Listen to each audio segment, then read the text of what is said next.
প্রিয় ছাত্রছাত্রীবৃন্দ, welcome back to my YouTube channel.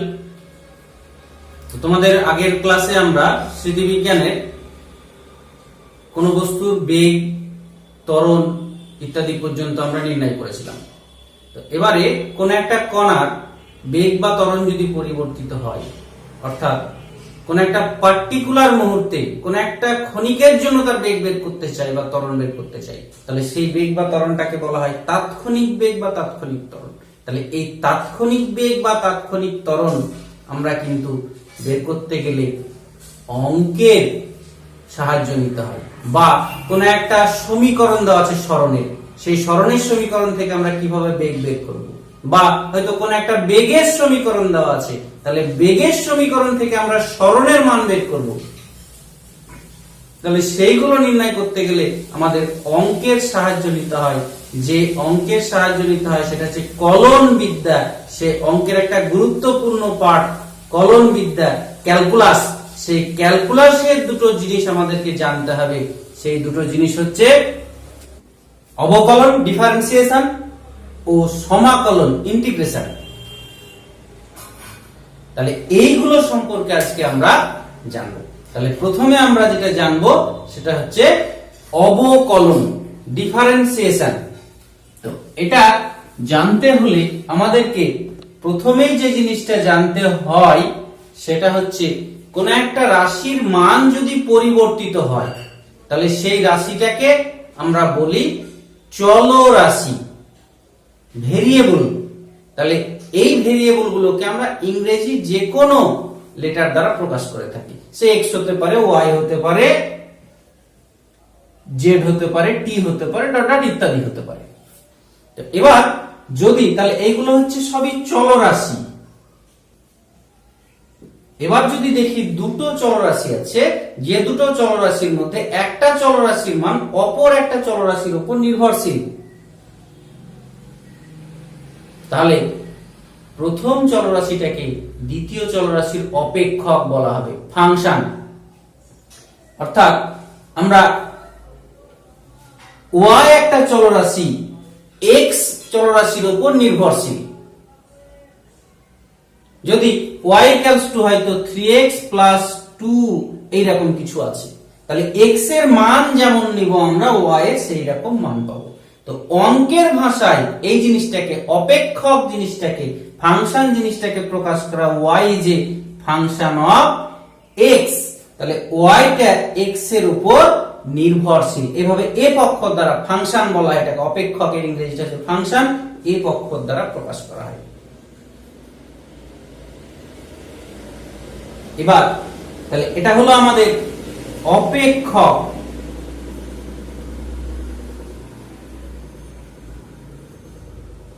যদি আমরা দেখি যে কোন একটা চলরাশি কোন একটা নির্দিষ্ট মানের সমান নয়, কিন্তু খুবই কাছাকাছি, একদম ওর খুবই কাছাকাছি, একদম খুবই কাছে চলে গেছে।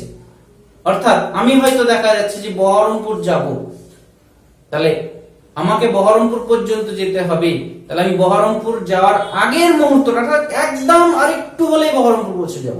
মানে আমার অতিক্রান্ত দূরত্বটা, এখান থেকে বহরমপুরের দূরত্ব যদি 20 কিলোমিটার হয়, তাহলে 20 কিলোমিটার নয়, 20 একদম কাছাকাছি, যতটা কাছে যাওয়া যায়, এটাকে অঙ্কের ভাষায় টেন্স টু বলে। অর্থাৎ যদি x একটা চলরাশি কোন একটা নির্দিষ্ট মান x0 খুব কাছাকাছি হয়, তাহলে ওটাকে এই চিহ্ন দ্বারা প্রকাশ করা হয়, এটাকে বলা হয় x tends to x0, x tends to x0। তাহলে এই মান, অর্থাৎ এই চলরাশিটার মান, এই মানে বের করাটাকে বলা হচ্ছে, তার একটা নির্দিষ্ট মানের কাছাকাছি মান বের করাটাকে বলা হচ্ছে সীমাস্থ মান, লিমিটিং ভ্যালু। বা অন্যভাবে বলতে গেলে আমরা বলতে পারি যে এই চলরাশিটা এই মান বসালে সেটা হবে সর্বাধিক মান। কোন চলরাশির সর্বাধিক মানকে বলা হচ্ছে তার সীমাস্থ মান, লিমিটিং ভ্যালু। তো এই লিমিটিং ভ্যালুটা অঙ্কের ভাষায় লেখা হয়, সীমাস্থ মানটাকে লেখা হয় এভাবে, limit x tends to x0, x এর মান x0 এর কাছাকাছি, f অফ x। তাহলে এইভাবে আমরা y এর মান সীমাস্থ মানটা বের করছি। y টা x এর ফাংশন, তাহলে ওই ফাংশনের একটা নির্দিষ্ট মানের কাছাকাছি মান বের করছি। একটা উদাহরণ যদি নিই, যে y ইকুয়ালস টু ধরো আছে x² - 4 বাই x - 2, এইরকম একটা y is a function of x, তাহলে এটা আছে। তাহলে এটাকে আমরা যদি তার সীমাস্থ মান লিমিটিং ভ্যালু বের করি, তাহলে লিখবো আমরা লিমিট x টেন্ডস টু, অর্থাৎ এটা 2 মানের জন্য আমরা বের করছি, সীমাস্থ মান 2 এর জন্য বের করছি, তাহলে এটা হয়ে যাবে x² - 4 বাই x - 2। তাহলে এটাকে আমরা তখন লিখতে পারবো লিমিট x টেন্ডস টু 2। তাহলে এই লিমিটটাকে বড় হাতের L T দ্বারা প্রকাশ করা হয়। তাহলে লিমিট x টেন্ডস টু 2, অর্থাৎ x এর মানটা 2 নয় কিন্তু 2 এর কাছাকাছি, অর্থাৎ 2 নিলে সেটা হবে এই ফাংশনটার সর্বোচ্চ মান, সীমাস্থ মান। তাহলে এখানে আমরা উপরে এটাকে লিখতে পারি x + 2 * x - 2 বাই নিচে x - 2। তাহলে এটা কেটে গেল, আমরা নোট দিতে হবে যেহেতু x টেন্ডস টু 2। তাহলে সেক্ষেত্রে আমরা পরের লাইনে এটাকে লিখতেই পারবো। এবার x এর জায়গায় আমরা 2 বসাবো, অর্থাৎ সর্বোচ্চ মানটা বসাবো। তাহলে এটা আসবে 2 + 2 মানে 4। তখন y এর সীমাস্থ মান হচ্ছে 4। তাহলে আমরা দেখলাম y টা হচ্ছে x এর উপর নির্ভরশীল, x টা নিরপেক্ষ, y টা হচ্ছে সাপেক্ষ চল। তাহলে এই x এর যদি একটা ক্ষুদ্র পরিবর্তন হয়, তাহলে y এরও একটা ক্ষুদ্র পরিবর্তন হবে। তো ক্ষুদ্র পরিবর্তনকে আমরা x এর ক্ষুদ্র পরিবর্তনকে আমরা ডেল্টা x বলি, আর y এর যে ক্ষুদ্র পরিবর্তন হবে সেটাকে ডেল্টা y বলি। তাহলে x এর সাপেক্ষে কতটা y এর ক্ষুদ্র পরিবর্তন হলো, তাহলে যার সাপেক্ষে বলি আমরা সেটাকে সবসময় নিচে নেওয়া হয় অনুপাতে। তাহলে x এর সাপেক্ষে y এর পরিবর্তন হার কত হচ্ছে delta y by delta x। তাহলে এটাকে পরিবর্তনের সহগ বলে।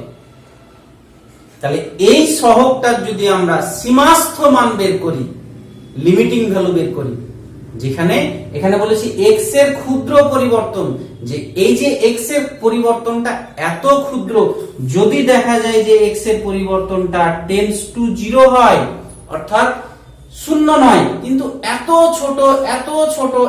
ছোট যে শূন্যর কাছাকাছি, অর্থাৎ ক্রমশ যদি আমরা শূন্যের দিকে চলে যাই, তাহলে যত কাছে যেতে পারবো সেই মানে যদি সীমাস্থ মান বের করি, তাহলে সেটা হবে আমার delta y by delta x।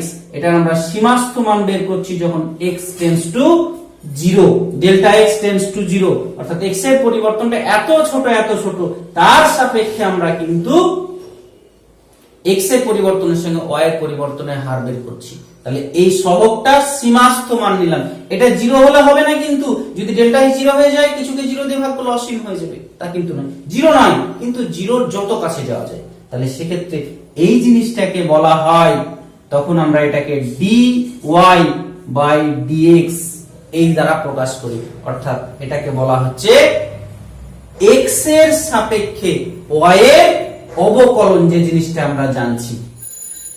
তাহলে কাকে বলছে, যে x এর ক্ষুদ্র পরিবর্তনের সাপেক্ষে y এর ক্ষুদ্র পরিবর্তনের যে হার, তার সীমাস্থ মানকে বলা হচ্ছে x এর সাপেক্ষে y এর অবকলন। এই হচ্ছে অবকলনের সংজ্ঞা।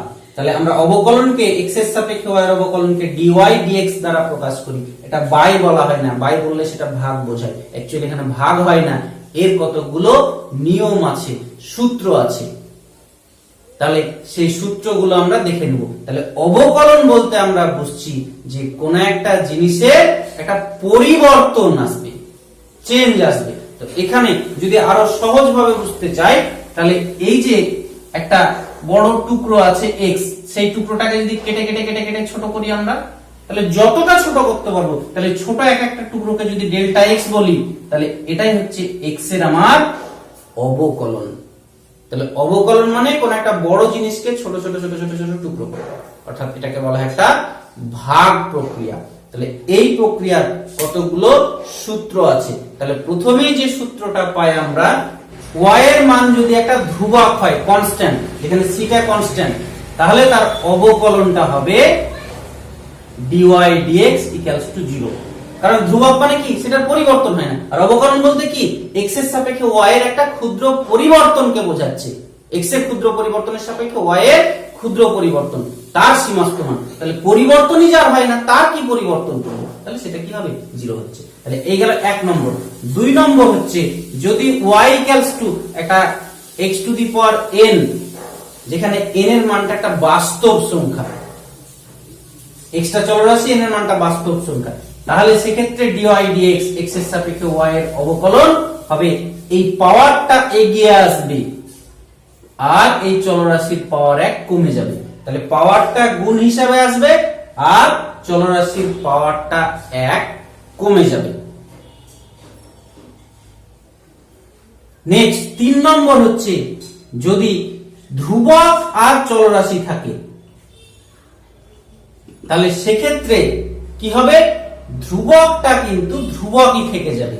তাহলে সেক্ষেত্রে আমার dy dx ধ্রুবকটা থেকেই যাবে, এটার যা সূত্র পড়বে n x to the power n minus 1, অর্থাৎ এটার সূত্র যা আছে তাই হবে, ধ্রুবকটা জাস্ট বাইরে বের হয়ে থাকবে।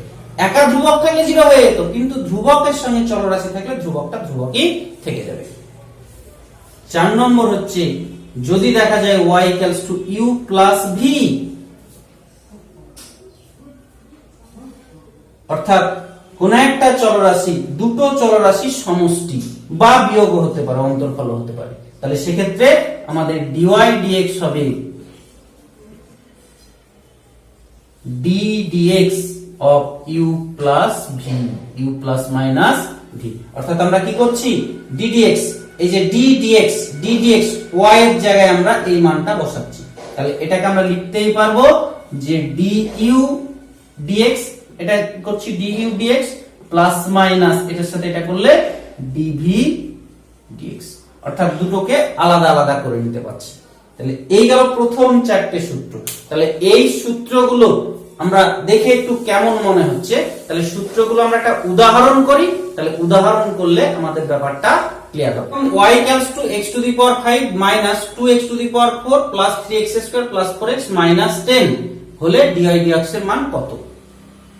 তাহলে আমরা প্রথমে অঙ্কটা টুকবো। তাহলে অঙ্কটা টুকলাম, তাহলে অঙ্কটা হচ্ছে এটা। তাহলে আমরা লিখবো যে x এর সাপেক্ষে y এর অবকলন করে পাই, অর্থাৎ dy dx সমান সমান কি হয়ে যাবে, এটা d dx of x to the power 5 minus d dx of 2x to the power 4 plus d dx of 3x square plus d dx of 4x minus d dx of 10। সবাইকে আলাদা আলাদা করে নিলাম, অর্থাৎ কোন সূত্র, 4 নম্বর সূত্রটা দিয়ে। অর্থাৎ দুটো চলরাশি থাকলে এখানে 3 4টা 5টা চলরাশি, প্রত্যেকটা সব একটা একটা চলরাশি পদ আছে, তাহলে সেইগুলোকে আলাদা আলাদা করে নিলাম। তাহলে এবার আমরা 2 নম্বর সূত্র আর 3 নম্বর সূত্র ব্যবহার করব। তাহলে 2 নম্বর সূত্র অনুযায়ী এটা কত হবে, পাওয়ারটা এগিয়ে আসবে আর পাওয়ার 1 কমে যাবে। এখানে মাইনাসটা দেখাচ্ছি, পরের বার থেকে মাইনাস দেখানোর আর দরকার নেই, এখানে প্রথমবারের জন্য 1 কমে যাবে সেটা দেখাচ্ছি। মাইনাস 3 নম্বর সূত্র কি, যদি ধ্রুবক থাকে ধ্রুবকটাই বেরিয়ে চলে আসবে। ধ্রুবক এখানে 2 সংখ্যা, যে কোনো সংখ্যা ধ্রুবক, কারণ 2 কে আমরা 2.1 লিখতে পারবো না, আবার 1.9 লিখতে পারবো না। তাহলে এই 2টা বেরিয়ে আসলো।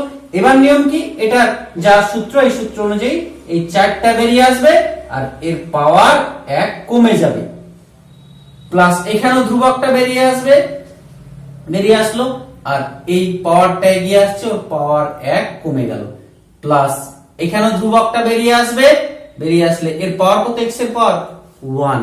তাহলে এক্ষেত্রে কত হয়ে যাবে এখানে, তাহলে 1টা যদি এগিয়ে আসে x to the power 1 minus 1 minus এখানে 10, একটা ধ্রুবক সংখ্যা, ধ্রুবকের 1 নম্বর সূত্র অনুযায়ী ধ্রুবকের অবকলন কত 0। তাহলে ইকুয়ালস টু কত হয়ে যাচ্ছে 5x⁴ মাইনাস 4 দুগুণী 8 x⁴ কত 4 থেকে 1 বাদ দিলে 3 প্লাস 3 দুগুণী 6 x⁴ 2 থেকে 1 বাদ দিলে 1 প্লাস 4 ইনটু 1 x এর পরে 0 কারোর পরে 0 মানে কত 1 তাহলে 4 1 কে 4 মাইনাস ওটা 0। তাহলে এই হয়ে গেল আমাদের এই সমীকরণটার অবকলন। ক্লিয়ার? এবারে আমরা আরো একটা উদাহরণ দেখে নিই যে y equals to example 2 y equals to আছে √x। তাহলে কি করব আমরা? তাহলে এটাকে আমরা লিখতেই পারবো √x মানে x⁴. তাহলে এখানে আমরা যদি অবকলন করি x এর সাপেক্ষে y এর অবকলন dy dx কত হয়ে যাবে? এই যে পাওয়ারটা এগিয়ে আসবে, তাহলে পাওয়ার এগিয়ে আসলো 2 নম্বর সূত্র অনুযায়ী, আর ওর পাওয়ারটা 1 কমে যাবে। তাহলে কত হচ্ছে 1 এর 2 x⁴ হাফ থেকে 1 বাদ দিলে মাইনাস 1 এর 2। তাহলে সমান সমান 1/2 x⁴ মাইনাস 1 এর 2, মাইনাসটা নিচে আসলে প্লাস হয়ে যাবে x⁴ প্লাস 1 এর 2। তাহলে সমান সমান 1/2 x⁴ হাফ মানে হচ্ছে রুট, তাহলে 2√x। তাহলে এই গেল √x এর আমাদের অবকলন। নেক্সট আমরা দুটো সূত্র লিখেছি যে কোন y যদি দুটো চলরাশির গুণফল থাকে, তাহলে গুণফল থাকলে তার x এর সাপেক্ষে অবকলন হবে। প্রথমটা ধ্রুবক হিসাবে বের করে নেব, প্রথমটাকে ধ্রুবক ভাগবো দ্বিতীয়টার অবকলন, প্লাস দ্বিতীয়টাকে ধ্রুবক ভাগবো প্রথমটার অবকলন। একই রকম যদি ভাগ থাকে u/v, তাহলে নিচেরটা ধ্রুবক ভাগবো উপরেরটার অবকলন, মাইনাস উপরেরটা ধ্রুবক ভাগবো নিচেরটার অবকলন বাই v²। এই হচ্ছে আমাদের দুটি চলরাশির গুণের এবং ভাগের নিয়মের অবকলন। তাহলে একটা উদাহরণ যদি দেখি আমরা एग्जांपल 3, ধরো y = আছে 2x² + 3 * 3x + 1। এরকম একটা দুটো চলরাশি গুণ হিসাবে আছে, অর্থাৎ এটা হচ্ছে u, এটা হচ্ছে v, দুটো গুণ হিসাবে আছে। তাহলে আমরা লিখব যে x এর সাপেক্ষে y এর অবকলন করে পাই, এই জিনিসটাকে আমরা সংক্ষেপে ইংরেজিতে লিখতে পারি differentiate with respect to x। x এর সাপেক্ষে y এর অবকলন করব, একই জিনিস differentiate with respect to x। তাহলে এটাকে কি লিখব আমরা dy dx সমান সমান কি বলেছি, প্রথমটা u কনস্ট্যান্ট, তাহলে এটা হচ্ছে আমার u, তাহলে এটা কনস্ট্যান্ট, কার অবকলন ddx অফ v এর। তাহলে v এর অবকলন হলো এটা v, v এর অবকলন প্লাস v কনস্ট্যান্ট, দ্বিতীয়টা কনস্ট্যান্ট, প্রথমটার অবকলন, প্রথমটা হচ্ছে 2x² + 3। তাহলে সমান সমান কত হয়ে যাচ্ছে 2x + 3। এবার এটার অবকলন কি, এটাকে যদি দুটো আলাদা আলাদা করে নি, তাহলে 3x এর অবকলন কত হয়ে গেল, একটু আগেই করলাম আমরা 4x এর, কত 4 * 1 হয়ে গেছিল। তাহলে এখানে এটা হয়ে যাবে 3 * x এর, এখানে পাওয়ারে 1 আছে, তাহলে 1টা এগিয়ে আসবে, x এর পাওয়ার 1 - 1 প্লাস 1, একটা ধ্রুবক, ধ্রুবকের অবকলন 0 প্লাস এবারে এটা থাকলো 3x + 1। এবার এটার অবকলন কত, এই ধ্রুবকটা 2 নম্বর সূত্র 3 নম্বর সূত্র অনুযায়ী ধ্রুবকটা যা আছে তাই থাকবে, এটার এবার 2 নম্বর সূত্র অনুযায়ী কি হবে, পাওয়ারটা এগিয়ে আসবে আর ওর পাওয়ার 1 কমে যাবে, প্লাস এই 3 হচ্ছে ধ্রুবক, ধ্রুবকের অবকলন 0। তাহলে সমান সমান এটা 2x + 3 ইনটু এটা 3 কে 3 প্লাস 3x + 1, এটা 2 দুগুণী 4 x। এবার গুণ করে তোমরা সিম্পলিফাই করবে, যা হবে সেটাকে যদি সিম্পলিফাই করি 3 দুগুণী 6x + 9 প্লাস 3 × 4 = 12x² + 4x, যদি 4x, তাহলে এবার এটাকে যদি সাজিয়ে লিখি তাহলে কত 12x² প্লাস এই 4x আর 6x 10x + 9। তাহলে এটা হচ্ছে আমার অবকলন। এবার একটা ভাগের দেখে নি, তাহলে তোমাদের বুঝতে সুবিধা হবে। y = x + 2 এর হোল স্কয়ার বাই x² - 1 হলে dy dx এর মান কত। তাহলে আমরা অঙ্কটা প্রথমে টুকবো, তাহলে অঙ্কটা টুকলাম, তাহলে এবারে আমরা ওই ভাগের নিয়ম অর্থাৎ u বাই v, তাহলে উপরেরটা আমার u, নিচেরটা হচ্ছে আমার v। তাহলে সূত্র কি, আমরা differentiate with respect to x, x এর সাপেক্ষে y এর অবকলন করে পাই dy dx ইকুয়ালস টু, প্রথমে নিয়ম কি v, v মানে কোনটা, নিচেরটা, তাহলে নিচেরটা ধ্রুবক, উপরেরটার অবকলন, তাহলে উপরেরটার অবকলনকে আমরা এভাবে লিখব ddx, x এর সাপেক্ষে করছি ddx অফ x প্লাস 2 তার স্কয়ার মাইনাস কি u মানে উপরেরটা কি হবে, তারপরে dv dx অর্থাৎ নিচেরটার অবকলন, তাহলে ddx of x square minus 1 by টোটালটা v স্কয়ার, তাহলে নিচে যেটা আছে তার স্কয়ার, তাহলে সমান সমান এটা x স্কয়ার মাইনাস 1 যা থাকলো তাই, যা আছে তাই। এবার এটার নিয়ম কি, আমরা কি জানি, কোন জিনিসের পাওয়ারটা 2 নম্বর সূত্র অনুযায়ী পাওয়ারটা এগিয়ে আসে, তাহলে পাওয়ার কত 2, তাহলে 2টা এগিয়ে আসবে, এগিয়ে আসলো ওর পাওয়ার 1 কমে যাবে, কমে গেল। কিন্তু এবার ওর ভেতরে আবার একটা চলরাশি আছে x, যদি একটাই চলরাশি থাকতো তাহলে একবার হয়ে গেল, কিন্তু আমরা এটা করলাম কি শুধু পাওয়ারটার করা হয়েছে, কিন্তু ভিতরের চলরাশি কিছু করা হয়নি, তাহলে ভিতরের চলরাশি কত x, তাহলে x এর অবকলন কত, আমরা x এর অবকলন, তাহলে এখানে কি পাওয়ার কত 1, তাহলে 1 এগিয়ে আসলো, x এর পাওয়ার 1 মাইনাস 1, তার মানে 1 ইনটু x টু দি পাওয়ার 0, তাহলে 1 ইনটু 1 মানে কত 1, তাহলে এখানে x এর সাপেক্ষে x এর অবকলন হবে 1, তাহলে এটা আমরা এই পাওয়ারটাকে এগিয়ে দিয়েছি 2, পাওয়ার 1 কমিয়ে দিয়েছি, কিন্তু ভিতরে একটা চলরাশি আছে তাই সেটাকে আবার করতে হচ্ছে, তাই সেটা হচ্ছে আমার 1 প্লাস এই 2 এর জন্য কত হবে 0 মাইনাস x প্লাস 2 তার হোল স্কয়ার, এটা যা আছে তাই থাকলো। এবার এটার জন্য এবার দেখো এটার কত হয়ে যাবে, এই প্রথমটার জন্য x এর পাওয়ার কত ছিল 2, তাহলে 2টা এগিয়ে আসবে, তাহলে এগিয়ে আসলো x এর পাওয়ার 1 কমে যাবে, তাহলে 2 থেকে 1 বাদ দিলে আর মাইনাস 1 এর জন্য ধ্রুবক পদ তাই 0 বাই নিচে কি আছে x স্কয়ার মাইনাস 1 তার হোল স্কয়ার। এবার তোমরা সিম্পলিফাই করবে, সিম্পলিফাই করলে যা হবে সেটাই, সিম্পলিফাইটা করে নিতে পারবে আশা করি, আমি আর ওইদিকে যাচ্ছি না, অর্থাৎ এটার সাথে এটা গুণ করে যা হবে, এটার সাথে এটা গুণ করে যা হবে, নিচেরটা ওটা থাকবে, বোঝা গেছে। দেখো 7 নম্বর হচ্ছে y ইকুয়ালস টু যদি log x থাকে, তোমরা 9 এ লগ করেছো, log x যদি থাকে তাহলে তার অবকলনের সূত্র dy dx ইকুয়াল টু হবে 1/x। তাহলে একটা উদাহরণ করি আমরা, एग्जांपल 4, y সমান সমান আছে log x তার স্কয়ার, তাহলে আমরা differentiate with respect to x কি হবে dy dx, তাহলে প্রথমে দেখো পাওয়ার আছে, তাহলে পাওয়ার থাকা মানে 2 নম্বর সূত্র অনুযায়ী হবে, তাহলে 2 নম্বর সূত্র কি বলে পাওয়ারটা এগিয়ে চলে আসবে, তাহলে পাওয়ারটা এগিয়ে আসলো, আর কি হবে পাওয়ারটা এগিয়ে আসলো এর সাথে সাথে কি হবে আমাদের ওর পাওয়ারটা 1 কমে যাবে, তাহলে log x পাওয়ার 1 কমে গেল ইনটু, এবার আমরা কি দেখব যে এই log x এর, আমরা এতক্ষণ শুধু পাওয়ারের কথা চিন্তা করেছি, কি আছে ভিতরে সেটা দেখিনি, তাহলে যা ছিল তার পাওয়ারের আমরা কাজটা করে দিয়েছি 2 নম্বর সূত্র। এবার 7 নম্বর সূত্র বলে যে log x এর অবকলন হয়, তাহলে log x এর অবকলনটাও তোমাকে কিন্তু গুণ আকারে বসাতে হবে, সেটা কত 1/x, log x এর অবকলন 1/x, আগে পাওয়ারেরটা হয়ে গেল কিন্তু log x এর সূত্র জানি আমরা 1/x, তাই এটা হয়ে যাচ্ছে 2 log x by x। আর একটা উদাহরণ যদি আমরা দেখি एग्जांपल 5, যে y ইকুয়ালস টু আছে x log x, তাহলে সেক্ষেত্রে কি হবে, তাহলে এখানে কিন্তু y মানে দুটো চলরাশি, এটা একটা এটা একটা, তাহলে গুণের নিয়ম ফলো করবে, অর্থাৎ 5 নম্বর নিয়মটা ফলো করবে, তাহলে dy dx ইকুয়ালস টু প্রথমটা ধ্রুবক, দ্বিতীয়টার অবকলন প্লাস দ্বিতীয়টা ধ্রুবক, প্রথমটার অবকলন,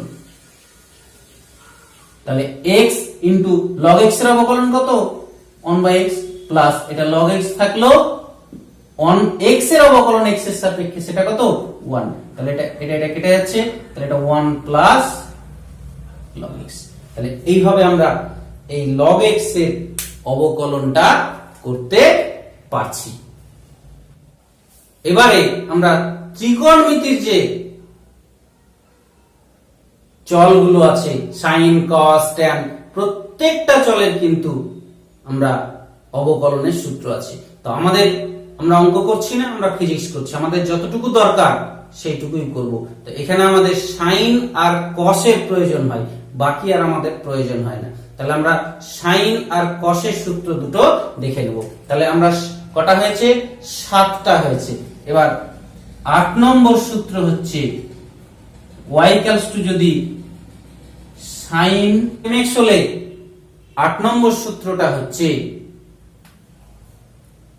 m সাইনটা হয়ে যাবে cos, অর্থাৎ এই যে চলরাশির সঙ্গে m গুণ ছিল, তাহলে আমরা ওই 2 নম্বর সূত্রে চলরাশির সঙ্গে ধ্রুবক থাকলে সেটা গুণ আকারে বেরিয়ে আসে 2 নম্বর সূত্র অনুযায়ী। তাই ধ্রুবকটা বেরিয়ে আসলো, সাইনের জন্য হবে cos, আর এই টোটাল দুটো মিলে হচ্ছে কোণ, এটা কোণকে বোঝায়। তাহলে কোণ যা আছে তাই হবে, তাহলে শুধু ধ্রুবকটা বেরিয়ে আসবে, কোণ যা আছে তাই হবে। তাহলে sin mx টা হয়ে গেল cos mx, যেখানে m হচ্ছে যে কোনো ধ্রুবক সংখ্যা। যদি m এর মান 1 থাকে, শুধু sin x থাকে, তাহলে এখানে 1 বসবে, 1 বসলে তাহলে cos x হয়ে যাবে। 9 নম্বর হচ্ছে যদি y equals to cos mx হয়, তাহলে সেক্ষেত্রে আমরা দেখব যে এটা অবকলনের সূত্র হচ্ছে ওই একই নিয়ম, ধ্রুবকটা বেরিয়ে আসবে, cos থাকলে সেটা মাইনাস সাইন হয়ে যাবে, আর কোণটা কিন্তু একই থাকবে, কোণ চেঞ্জ হবে না, যা কোণ ছিল তাই হবে। x থাকলে x, 2θ থাকলে 2θ, 3θ থাকলে 3θ। এবার শুধু ধ্রুবকটা বেরিয়ে আসছে 2 নম্বর সূত্র অনুযায়ী, আর cosটা হচ্ছে মাইনাস সাইন। তাহলে এবার আমরা এই ত্রিগোণমিতিক চল দিয়ে একটা উদাহরণ করি, তাহলে জিনিসটা আমাদের বুঝতে সুবিধা হবে।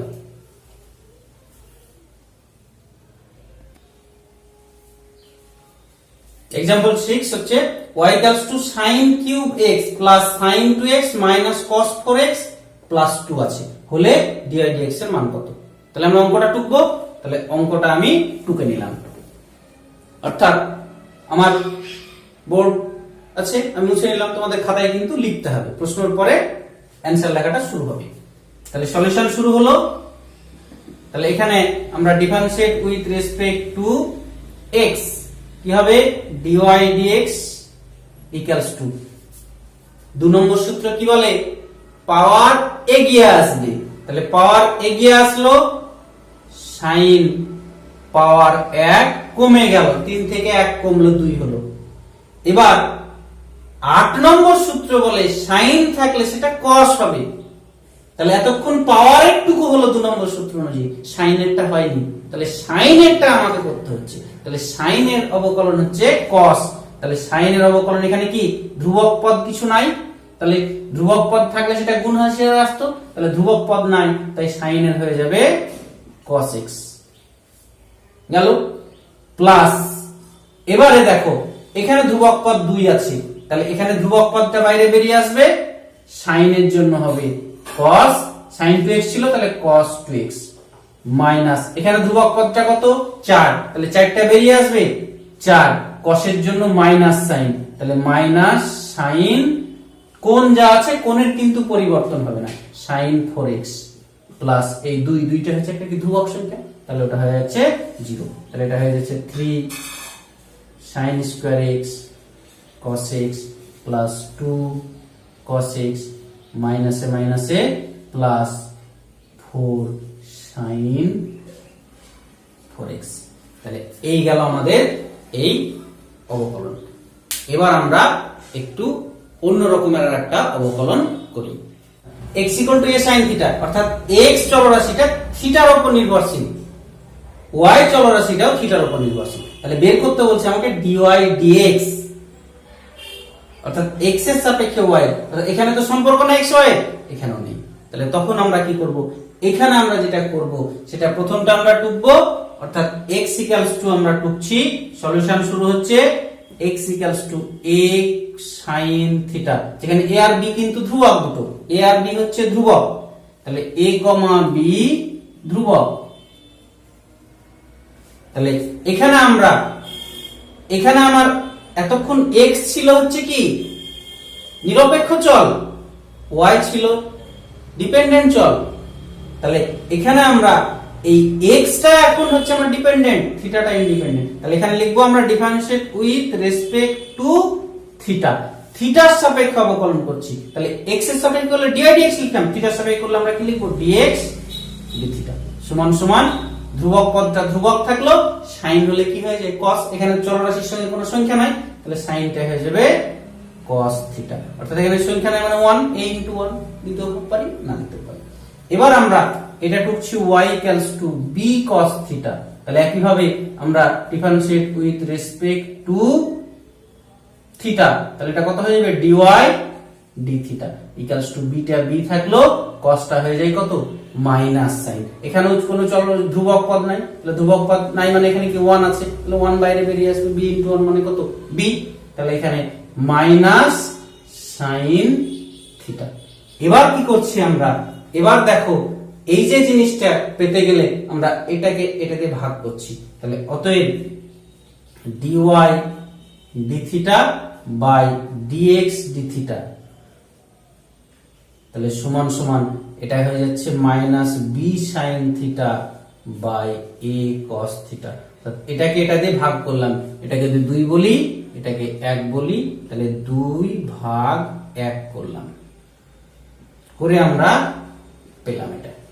তাহলে এখানকার নিচে d থিটা d থিটা কেটে গেল, তাহলে এটা হয়ে যাচ্ছে dy dx বাম দিকে সমান সমান minus b by a sin by cos জানি আমরা tan থিটা। এইরকম ভাবেও করা যেতে পারে। তাহলে এই গেল আমাদের অবকলন। কতগুলো উদাহরণ তোমাদের দিয়ে দিচ্ছি, বাড়িতে করবে। আগে প্রথম কাজ হচ্ছে তোমাদের যে কটা সূত্র লিখে দিলাম, আরো অনেক সূত্র আছে, যে সূত্রগুলো আমাদের কিন্তু অঙ্কে দরকার হবে, ফিজিক্সে আর আমাদের তেমন দরকার হবে না, যে কটা দরকার হয় সেগুলো আমরা লিখে দিয়েছি। তাহলে ওই 9টা সূত্র প্রথম কাজ হচ্ছে লিখে নেওয়া, পরপর লিখে নিয়ে তারপরে আমি যে উদাহরণগুলো দিচ্ছি সেই উদাহরণগুলো নিজে করার চেষ্টা করবে, আশা করি পারবে। দেখে 8টা তোমাদের অঙ্ক দেওয়া আছে, অঙ্কগুলো বাড়িতে চেষ্টা করবে। যদি কোনোটা অসুবিধা হয় তাহলে তোমরা কমেন্ট বক্সে জানাবে। তাহলে আজকে এই পর্যন্ত অবকলন আমাদের, আমরা নেক্সট ক্লাসে সমাকলন সম্পর্কে জানবো। তাহলে আবার ভালো থাকো, সুস্থ থাকো, তোমরা পরের ক্লাসে আবার